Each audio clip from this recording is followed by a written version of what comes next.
This is Robert Harper with Virginia Farm Bureau's Grain Division. Glad to bring you the Merchandiser Minute for Friday, June the 26th, 2020, where we've really had a week that the futures market has been influenced by the weather out in the Corn Belt. And we'll see that as we take a look at prices this week and talk about some more influences. But definitely a week where weather was at the top of the list. Let's look at some USDA numbers this week. We saw export inspections coming in above what the trade was looking for in the area of corn shipments.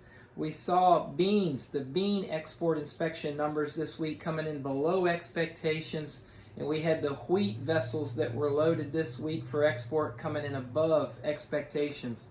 On Thursday, when we got the export sales report, corn, beans, and wheat were all as expected by traders.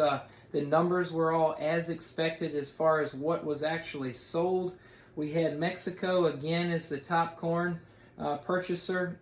We had on the soybean list, top on the list was China. That's always good to see. And we had wheat coming in. Our top customer for the week was Japan. When we look at the good to excellent ratings, they're above average right now, and that's what is a part of the downward pressure on futures price. We saw U.S. corn at 72% good to excellent, U.S. soybeans at 70% good to excellent rated for the week. And remember, a year ago, corn was at 56% and soybeans came in at 54%. So we're way above last year, and we're also above the average. When we look at Virginia, 71% excellent is the rating on the corn crop today, as well as a whopping 85% good to excellent rating on the soybeans, really reflecting the amount of moisture that we've been getting and the timeliness of the full season beans being planted.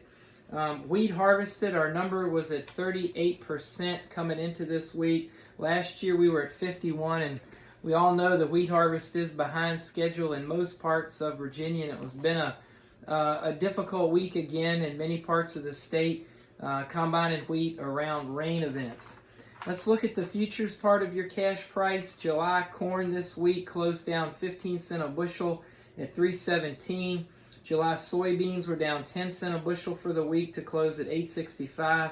July wheat futures were down 6 cents a bushel this week to close at $4.74 on the board, and we actually hit the life of the contract low today at $4.68 on July wheat. We see this week at the end of the month in these July futures, with everybody having to be out by Monday or on Monday, a lot of traders, a lot of farmers making decisions to price bushels or to roll bushels. That helped bring these prices down this week also, along with the outstanding weather in the Corn Belt. You know, it just can't rain as much as it rained this week on the Corn Belt and have the kind of good to excellent ratings that we're having at the end of June to see the price rally much from a supply side. When we look at the cattle numbers this week, a few things before we get to the numbers. We did see the USDA, the cattle on feed report, has placements at 99% of 1 year ago today. This is something to celebrate. That's positive. The trade wasn't expecting that. We've basically got back to where we were a year ago on the placement side. And when we look at the kill numbers, I've read this week and was told that we've got kill numbers on the cattle side of things back to where we were. There's still a big backlog of cattle that those packing plants have to work through. Carcasses are heavier, but it's positive in the middle of COVID, in the middle of so much going on that's different, that we're making progress. August live cattle closed up 122 for the week at 96.02, and August feeder cattle closed up 145 for the week to close at 132.60. So coming into the week, we saw the corn speculator short. We saw the wheat speculator with a slight short position. I think that wheat speculator has probably grown that position a good bit this week as we saw the board going down. And we've got the soybean managed money speculator coming into the week long futures, but with the slide this week, they're probably about even. Remember, price direction right now for corn is definitely dependent on weather and demand. We're coming into the July. That's the big weather month for corn, just like we know August is the big weather month for soybeans.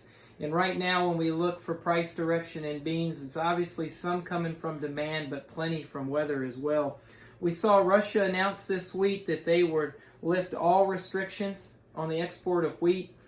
We saw this week that China announced their desire to have all U.S. soybeans certified COVID-free, a COVID check, that they were going to require a signed letter with each shipment. And as of today, I have not seen a response from the U.S. yet based on that. Look for more information to follow. We also saw early in the week maybe a misquote. Trade advisor Peter Navarro was quoted as saying the Phase 1 trade deal was over.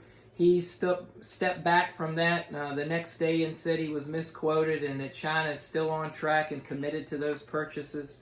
We did see soybean basis strengthen at the Gulf ports this week. Maybe that's good. We heard a lot of rumors this week that China was sniffing around wanting to buy corn and beans.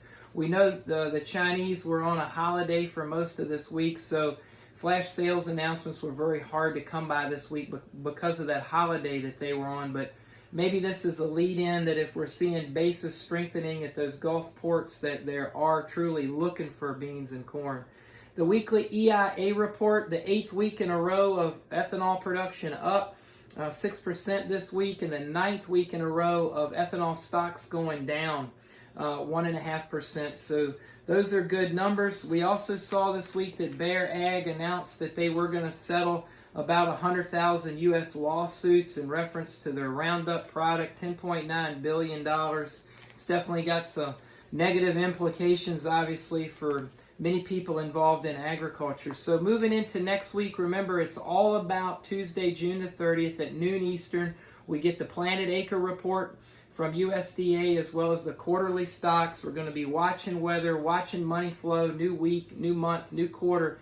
Give us a call if we can help you with any marketing decisions before the report. This is Robert at Virginia Farm Bureau's Grain Division.